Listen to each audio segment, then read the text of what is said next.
everyone, selamat datang di Suara Juventini. Senang sekali aku Trias, secara perdana bakalan nemenin kalian semua nih. Dan tentunya di sini Trias juga nggak sendirian, karena sudah ada Mas Ali dan juga Mas Genta. Langsung aja kita Hai, boleh kenalan sama Mas Ali dan Halo Mas Genta. semua. Halo Mas Ali, Mas Genta. Apa kabar nih? halo Tias. Baik, Baik, gimana hari ini? optimis menyambut partai berikutnya. Oh iya dong. Mantap. Oke. Nah, di episode kali ini kita akan membahas pertandingan ya antara Parma dan juga Juventus yang akan berlangsung tanggal 22 April 2025. Tapi sebelum itu Trias bakalan ngingetin lagi nih buat Juventini yang ingin join membership bisa ya langsung aja untuk update eksklusif dan kesempatan untuk menjadi narasumber kita di video berikutnya. Baik. Oke, kalau gitu langsung aja kita ke pembahasan ya. Ini dong, kita gas terus. Oke. Giornata 33, Juventus akan away ke Parma. Dan tersisa 6 pertandingan untuk mengakhiri Liga Serie A musim 24-25. Juventus ini masih harap-harap cemas karena posisi klasemen masih belum aman. Walaupun berjarak 2 poin di bawah posisi Juve yaitu Bolonya. Nah, dalam persiapan lawan Parma, beberapa pemain andalan malah diberitakan cedera nih guys. Salah satunya adalah Yildiz. Dan apakah ini akan mempengaruhi performa Juventus? Dari sisi Parma juga ini belum akan menjauh dari zona degradasi. Otomatis setiap laga Parma akan melakukan laga hidup dan mati. Jadi pertandingannya bakal seru banget di mana Juventus harus segera mengamankan posisi 4 besar melawan tim yang sedang berjuang menjauh dari degradasi. Langsung aja kita ke pertanyaan pertama. Di pertemuan pertama musim ini, Parma menahan imbang Juventus. Dan 5 game terakhir Parma pun semuanya juga berakhir imbang, termasuk melawan Inter. Parma juga imbang. Lalu apakah pertandingan ini diprediksikan akan imbang juga? Mengingat Parma juga tidak mudah dikalahkan ya. Oke, kita langsung aja mendengar jawaban dari Mas Ali. Silakan Mas Ali. Oke. Thank you. Jadi gini, kalau menurut gue memang partai Juve Parma ini kayak partai legacy ya. Jadi kalau dulu kita ingat Yes, fans fans Serie A tahun tawan 90-an, umur, tawan umur. nah ya, oke jebakan umur Nah, nggak apa-apa. Fans Serie A 90-an Parma tuh masih termasuk salah satu klub papan atas lah. Tapi sekarang memang kondisinya lagi di bawah. Tapi itu nggak menutup kemungkinan partai ini jadi partai yang one sided gitu ya. Apalagi kita lihat dua tim nih masih masih punya hal yang dipertaruhkan buat sampai akhir musim di mana Juve masih ngincar untuk mengamankan posisi di zona Champions League, sementara Parma lebih vital lagi, mereka mau bertahan di Serie A kan. Terus ya, kalau menurut gue memang performa Parma sendiri masih naik turun di 5 pertandingan terakhir mereka seri. eh, itu itu indikasi juga sih sebenarnya kalau Parma nih tim alot gitu loh. Mereka nggak mau nyerah gitu aja. Jadi eh, Juve pun nggak bisa nganggap partai ini meskipun Parma sekarang peringkat 16 nggak bisa nganggap ini partai mudah karena dari mereka punya background untuk pengen bertahan di Serie A juga kan untuk musim musim depan. Jadi eh, partai alot pasti. Kalau hasil akhir kita belum tahu ya. Tapi tentunya kita berharap Juve bisa meraih poin maksimal ya. Gitu sih kalau dari gua. Oke, berarti nggak boleh meremehkan Parma ya Mas ya, Oh tetap nggak ya. boleh dong. Harus optimis tapi nggak boleh meremehkan Parma juga. Betul. Oke, kalau dari Mas Genta sendiri gimana nih Mas? ya, thank you. Aku nambahin dikit aja dari Ali bilang. Udah setuju banget yang dikatakan dan kalau aku sih menggarisbawahi ya bener-bener soal ya Parma ini dia sebenarnya klub besar gitu. Jadi Itali kan dari zaman dulu tuh kan sebenarnya terkenal dengan 7 tim besar gitu ya. Salah satunya ada Parma di situ. Nah, walaupun Parma sekarang bukanlah Parma yang dulu yang ibaratnya sekarang tuh nggak bersaing untuk perebutan Scudetto, tapi ketika bertemu raksasa bertemu raksasa gitu ya, itu akan seru pertandingan dan tidak akan mudah buat Juve untuk besok mengalahkan Hmm. Parma. Aku yakin sih itu gitu. Jadi walaupun memang Juve pernah punya sejarah mengalahkan Parma dengan skor sangat besar waktu itu zaman Carlos Tevez. Kalau nggak Oh salah di lima TP kosong ya. Centric ya. 5-0 Tujuh kali ya? tujuh tujuh 7, kosong. sorry 7. Parma Itu pernah lama dibantai banget. Juve, 2015 kalau nggak salah. Dibantai Juve di kandang 7-0. Nah, Tapi memang setelah itu kan Parma turun-turun tuh sempat akhirnya degradasi. Nah, dengan Parma udah kembali naik ke Serie A, pasti dia punya semangat yang baru lah gitu untuk menyulitkan Juve di kandang sendiri. Dan apalagi tadi Ali udah bilang bahwa Parma ini lagi butuh poin banget buat lolos zona degradasi dan bertahan di Serie A. Lagi bersaing sama ini Bang Jai sekarang Parma nih. Oh iya, sama Venezia nih, betul. Venezia. Gitu. Oke.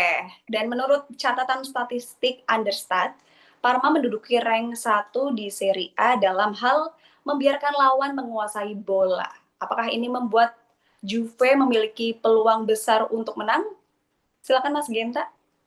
Ya, pastinya kalau memang Parma melakukan strategi itu di Juventus Stadium sih atau Allianz ya, ini kayaknya akan berisiko besar buat Parma karena Juve kelihatan sudah mulai menemukan performanya nih under Tudor gitu.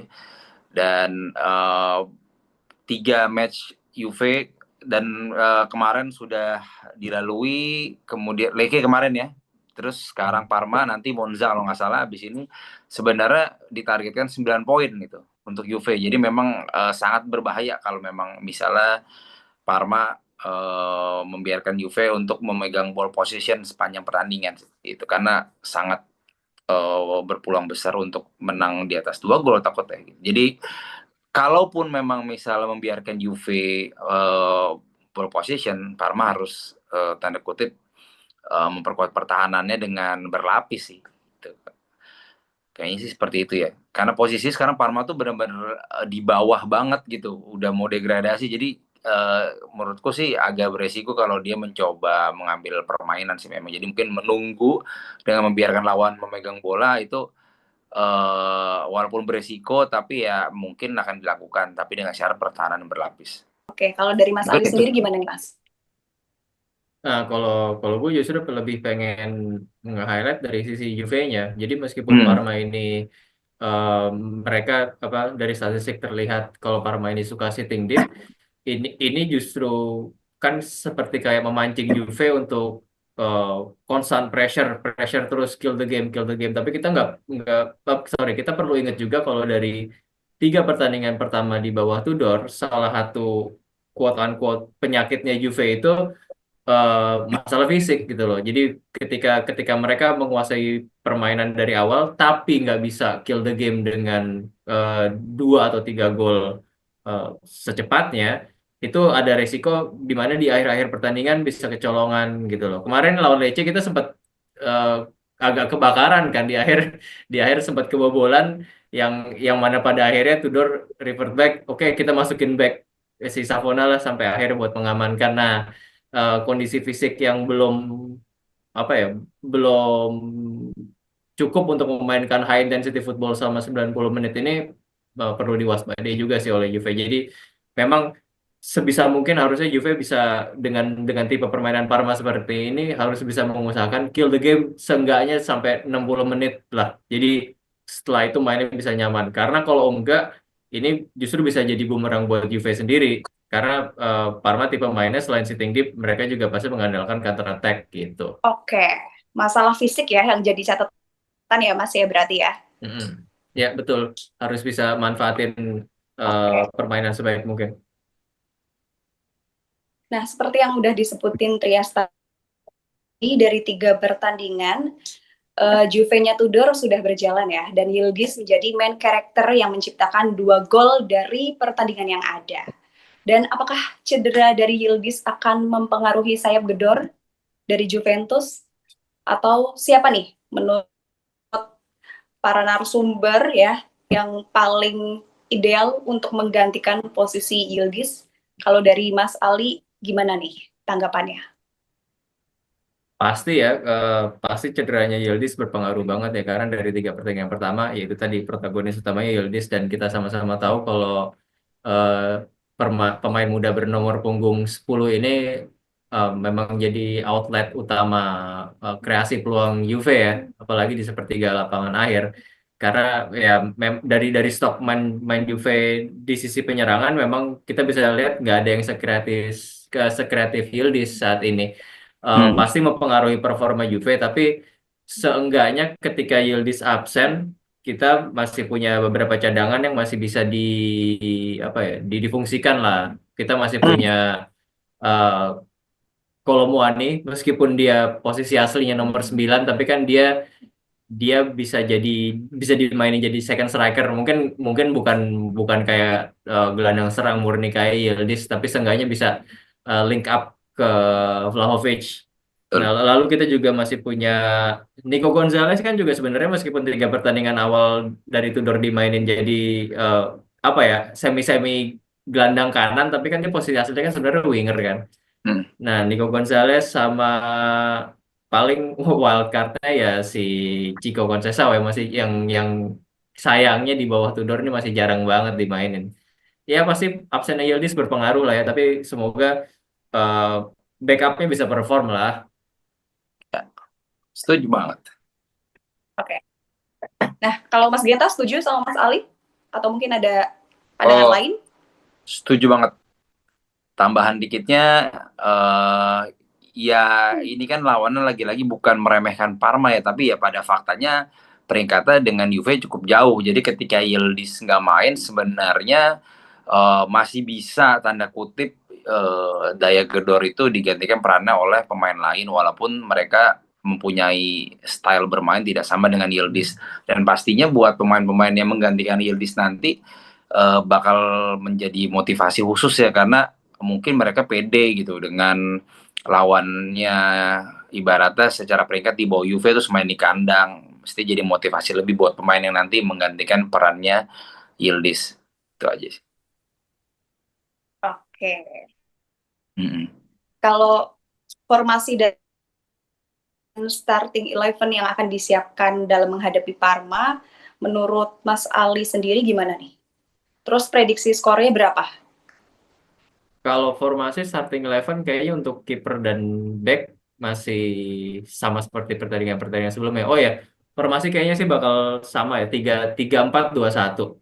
Jadi di belakang kita masih ada, kita stok back kita memang cuma itu aja sekarang ya. Si Kelly, Renato Veiga sama Kalulu. Terus 4 di tengah, double pivotnya pasti masih Locatelli sama Kevin Thuram lah. Terus, nah mungkin nih di back apa sorry, sayap kiri sama sayap kanan ini agak sedikit berubah nih. Di kiri bisa jadi Cambiaso main karena dia udah, menurut kabar terakhir kan udah fully fit ya. Sementara Betul. di kanan pun, nah feeling gua kayaknya Nico Gonzalez justru akan digeser ke depan karena eh, dengan cederanya Yildiz kan, mungkin Nico Gonzalez digeser ke depan jadi kanannya bisa jadi WA. Nah, di dua dua gelandang serang, tebakan gue sih yang bakal dipasang jadi starter itu Nico Gonzalez sama Koopmeiners. Di depan masih Vlahovic. Kalau prediksi skor, sama menurut gue sih Juve Juve bakal menang, tapi alotnya ini alot banget, 3-2 lah buat Juve. Hmm. Jadi ya standar lah, Parma dengan semangat lolos dari degradasinya pasti masih bisa mengancam, tapi gue yakin Juve masih bisa dapat 3 poin, 3-2 buat Juve. Oke, 3-2 ya prediksinya kalau dari Mas 3-2. Ali. Yang Nah, penting kalau 3 dari poin. ya, kalau dari Mas Genta sendiri gimana nih, Mas? Formasi starting 11 dan juga prediksi skornya. Oke, starting 11 lagi-lagi setuju dengan yang Ali sebut, karena memang kenapa banyak setujunya aku, karena memang mungkin semua atau rata-rata pandangan semua Juventus ini menghadapi Parma ini hampir sama ya. Point of view-nya bahwa ya kita akan menang. Mungkin menangnya mudah karena ya secara peringkat jauh, dan kita lagi form bagus nih di bawah pelatih baru Tudor. Jadi semua point of view sama aja. Ketika tadi Ali sebut sih setuju sih, maksudnya Cambiaso lagi udah full gitu secara latihan dan siap jadi pemain inti, jadi ya pasti akan main juga. Tapi di luar yang tadi disebutkan, kalau aku pengen masukin Savona sebenarnya sebagai pemain inti itu, karena Savona ini waktu di era Thiago Motta sempat main inti terus, tapi belakangan jadi cadangan walaupun sempat dikasih main 20 menit 15 menit. Nah, tapi kalau lawan Parma ini semoga dia bisa dikasih kepercayaan jadi starting line up, entah itu di CB at central back kanan atau di sayap kanan gitu. Kalaupun nggak jadi pemain inti, mungkin nanti di lawan Monza berikutnya bisa jadi pemain inti. Feelingku sih di antara 3 match ini Savona ini akan jadi pemain inti lah. Itu karena ya bagus buat jam terbang juga, dan dia sebenarnya selama ini nggak pernah main yang jelek gimana Iya, gitu, nggak pernah. enggak. Emang Reliable dia lah ya. Tipe-tipe pemain benar, reliable memang. benar. Dan dia karena masih muda banget gitu ya. Ya wajar lah kalau memang kadang-kadang masih performa naik turun, tapi nggak pernah drop banget lah. Kalau kayak zaman dulu kita punya Frabota itu kan pas drop banget gitu. Nah kalau Savona ini masih oke banget lah gitu. Prediksi skornya berapa, Mas? Oh iya, skor ya 2-0 minimal 2-0 ya. Mantap. mestinya ya. Kayak kipernya Parma tuh kiper yang ini loh, pernah dibobol sama Sandy Walsh, kiper Jepang. Kiper Jepang. Kiper Jepang, jadi ya tapi jago sih. Walaupun kiper Jepang juga. Jadi ya mungkin 2-0 sih oke lah. Dengan mungkin nanti si Suzuki ini main bagus bisa aja sih. Dan dilirik Juve. Asik. Oke, terima Bukan kasih beli pemain buat Indonesia, pemain Jepang nanti, Li. Musim depan. Ah iya, oke. Terima kasih buat Mas Ali dan juga Mas Genta. Nah, Mm-mm. Juven ini nggak kerasa waktu kita udah habis. Jangan lupa buat selalu like, komen, dan subscribe, serta nyalakan lonceng notifikasi biar nggak ketinggalan video dari kita. Juven ini juga bisa join membership ya untuk update eksklusif dan kesempatan untuk menjadi narasumber kita di video berikutnya.